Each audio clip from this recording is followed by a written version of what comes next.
Assalamualaikum warahmatullahi wabarakatuh. Perkenalkan, nama saya Naswaheira Syifa Kamila dari 12 MIPA 4 akan mempresentasikan materi PABP mengenai iman kepada hari akhir. Jadi di sini saya akan mempresentasikan materi mengenai iman kepada hari akhir. Makna iman kepada hari akhir. Hari akhir merupakan rukun iman yang kelima, dan menurut bahasa itu artinya adalah hari penghabisan. Lalu di surat Al-Baqarah ayat 177 itu artinya adalah hari pembalasan. Nah, lalu di sini kalau menurut istilah, hari akhir itu adalah hari mulai hancurnya alam semesta, berikut isinya dan berakhirnya kehidupan semua makhluk Allah Subhanahu wa Ta'ala. Hari akhir juga disebut dengan hari kiamat, yaitu hari penegakan hukum Allah Subhanahu wa Ta'ala yang seadil-adilnya. Lalu di sini ada surat Al-Baqarah ayat 177. A'udzubillahi minasyaitonir rajim. Bismillahirrahmanirrahim. Laisal birra an tuwallu wujuhakum kibalal masriki wal maghribi walakinnal birra man amana billahi wal yaumil akhiri wal malaikati wal kitabi wan nabiyyin wa atal mala ala hubbahi dawil qurba wal yatama wal masakina wabnas sabil wasabiina wa firraqab wa aqamas sholata wa ataz zakat wal mu'funa bi ahdihim iza ahad wal mu'funa bi ahdihim iza ahadu was-sabirina fil ba'sa'i waz-zara'i wa hinal ba'si ulaikal ladzina shadaqu wa ulaika humul muttaqun. Shadaqallahul azim. Artinya, kebajikan itu bukanlah menghadapkan wajahmu ke arah timur dan ke barat, tetapi kebajikan itu ialah kebajikan orang yang beriman kepada Allah, hari akhir, malaikat-malaikat, kitab-kitab, dan nabi-nabi, dan memberikan harta yang dicintainya kepada kerabat, anak yatim, orang-orang miskin, orang-orang yang dalam perjalanan atau musafir, peminta-minta, dan untuk memerdekakan hamba sahaya yang melaksanakan sholat dan menunaikan zakat. Orang-orang yang menepati janji apabila mereka berjanji, dan orang yang bersabar dalam kemelaratan, penderitaan, dan pada masa peperangan, mereka itulah orang yang benar dan mereka itulah orang-orang yang bertakwa. Lalu di sini, hari akhir menurut Al-Quran. Hari akhir menurut Al-Quran ini dibagi menjadi dua. Yang pertama ada kiamat sugro. Kiamat sugro bisa disebut dengan kiamat kecil, yaitu peristiwa datangnya kematian bagi semua makhluk termasuk manusia yang bersifat lokal dan individu. Firman Allah Subhanahu wa Ta'ala ini ada di dalam surat Al-Imran ayat 185. Kullu nafsin za'iqatul maut wa innama tuwaffana ujurakum yaumal qiyamah faman zuhzi'a anin nari wa uzhilal jannata faqad faz wa mal hayatud dunya illa mata'ul ghurur. Shadaqallahul azim. Artinya, setiap yang bernyawa akan merasakan mati, dan hanya pada hari kiamat sajalah diberikan dengan sempurna balasanmu. Barang siapa yang dijauhkan dari neraka dan dimasukkan ke dalam surga, sungguh dia memperoleh kemenangan. Kehidupan dunia hanyalah kesenangan yang memperdaya. Jadi di sini kiamat sugro itu kan kiamat kecil. Kiamat sugro ini adalah sebuah peristiwa, serangkaian peristiwa sebelum akhirnya nanti terjadi kiamat besar. Jadi peristiwa ini tuh bisa berupa kematian seseorang, bencana alam, suatu musibah yang menimpa seseorang, dan lain-lain. Nah, ini di sini ada beberapa contoh gambarnya, contoh dari kiamat sugro atau kiamat kecil. Jadi di sini ada bencana gunung Merapi, ada kebanjiran, adanya kematian seseorang, dan adanya bencana longsor. Lalu ada kiamat kubro, yaitu kiamat besar. Kiamat kubro ini adalah peristiwa berakhirnya seluruh kehidupan makhluk dan hancur leburnya alam semesta secara total dan serentak. Proses terjadinya hari kiamat ini dijelaskan oleh Allah Subhanahu wa Ta'ala dalam banyak ayat. Di antaranya ini ada di surat At-Takwir ayat 1-3. Iza samsuku wirat wa izan nujumun kadarat Wa izal jibalu suyirat. Artinya ini apabila matahari digulung, apabila bintang-bintang berjatuhan, dan apabila gunung-gunung dihancurkan. Berdasarkan ayat di atas, jadi peristiwa kiamat ini merupakan kejadian yang sangat hebat, yaitu tatkala malaikat Israfil meniup sangkakala, kemudian bumi diangkat, gunung-gunung dibenturkan, dan terjadilah kerusakan hebat. Langit pecah bergelegar, benda-benda bumi pun bertebaran, laksana kabut. Sementara manusia ini akan kacau balau, kebingungan, hanya Allah Subhanahu wa Ta'ala saja yang maha kekal. Lalu di sini ada gambaran dari kiamat besar, walaupun ini bukan gambar asli, ya ini hanya penggambaran aja gitu, kiamat besar nanti gimana. Pokoknya kiamat besar ini hancurnya seluruh bumi, seluruh isinya, dan bahkan makhluk-makhluknya pun akan hancur. Hari kiamat menurut ilmu pengetahuan. Kalau misalnya menurut ilmu geologi, bumi ini kan terdiri dari semacam gas panas yang disebut nebula. Jadi di dalam perut bumi ini masih tersimpan gas-gas panas yang karakternya berkembang dan mendesak keluar. Bumi tidak meletus akibat desakan ini karena diimbangi oleh tekanan atmosfer dari luar. Jadi misalnya suatu saat tekanan dari dalam itu akan lebih kuat sehingga terjadi gempa dan letusan gunung. Namun suatu saat tekanan gas dari dalam ini melemah dan habis sama sekali karena gas yang ada itu lambat laun akan mencair dan beku. Sementara itu, tekanan dari luar itu semakin kuat sehingga bumi akan hancur dan isinya berhamburan. Lalu kalau menurut ilmu fisika, jika suatu ketika matahari ini tidak muncul atau cahayanya redup karena tenaga atau sinarnya habis, maka tidak ada angin dan awan yang berakibat hujan itu tidak akan turun. Selanjutnya, gunung-gunung ini akan meletus, ombak-ombak itu bergulung, air laut naik sehingga hancurlah bumi ini. Kalau menurut ilmu astronomi, menjelaskan ahli astronomi itu bahwa planet-planet yang beredar di angkasa itu mengelilingi matahari. Nah, peredaran ini berjalan rapi tanpa terjadinya tabrakan dan benturan karena adanya daya tarik-menarik yang tidak selamanya utuh.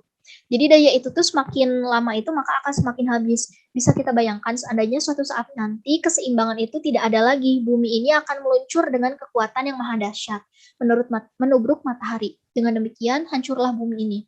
Nah, di sini ada periode hari akhir. Periode hari akhir ini yang pertama diawali dengan namanya Yaumul Ba'ats. Hari dibangkitkannya seluruh makhluk dari alam kubur. Lalu ada Yaumul Hasri, yaitu hari berkumpulnya manusia di padang mahsyar setelah dibangkitkannya dari kubur. Lalu ada Yaumul Hisab dan Mizan, yaitu hari ketika Allah Subhanahu wa Ta'ala itu memperlihatkan semua amalan di akhirat untuk dihisab. Lalu kalau misalnya Mizan itu artinya adalah timbangan yang adil yang berisi amal perbuatan manusia. Misalnya kita selama hidup di dunia ini sering melakukan hal-hal yang baik, insya Allah nanti di akhirat kelak timbangan amalan baik kita akan penuh. Nah, tapi kalau misalnya kita di dunia ini sering melakukan yang namanya tindak buruk, kejahatan, dan yang lainnya, maka nanti di akhirat kelak timbangan kita itu akan penuh dengan amal yang buruk gitu, atau akan lebih berat amal yang buruk. Lalu setelah itu ada Yaumul Jaza. Nah, hari ketika semua manusia akan menerima balasan dari Allah Subhanahu wa Ta'ala sesuai dengan amalnya selama hidup di dunia. Nah, jadi kalau misalnya kita hidup di dunia melakukan kesalahan atau misalnya melakukan kejahatan sedikit biji zarah gitu, maka kita akan mendapatkan balasan di akhirat kelak oleh Allah Subhanahu wa Ta'ala. Setelah kita mendapatkan pembalasan, lalu yang terakhir itu adalah surga dan neraka. Selanjutnya, hakikat beriman kepada hari akhir. Segala perbuatan yang dilakukan oleh setiap manusia ini, baik maupun buruk, akan dipertanggungjawabkan di akhirat kelak.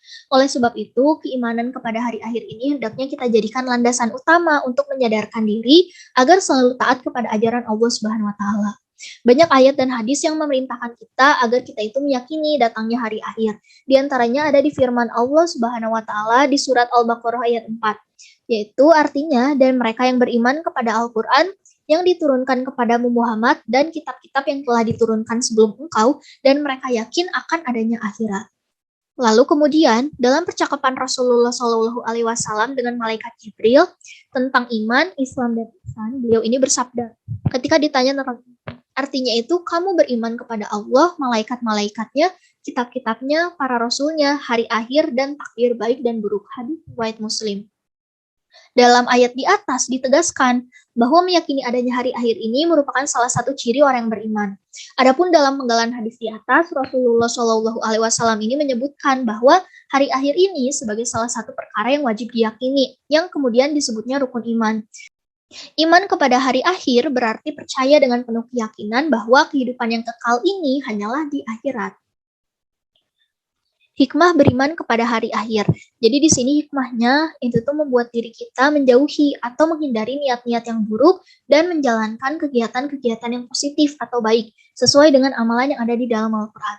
Sebagai generasi muda Islam, sudah seharusnya jika kita ini melakukan perbuatan yang baik di dunia, seperti contohnya berperilaku jujur, adil, bertanggung jawab, gemar menolong, dan lain-lain.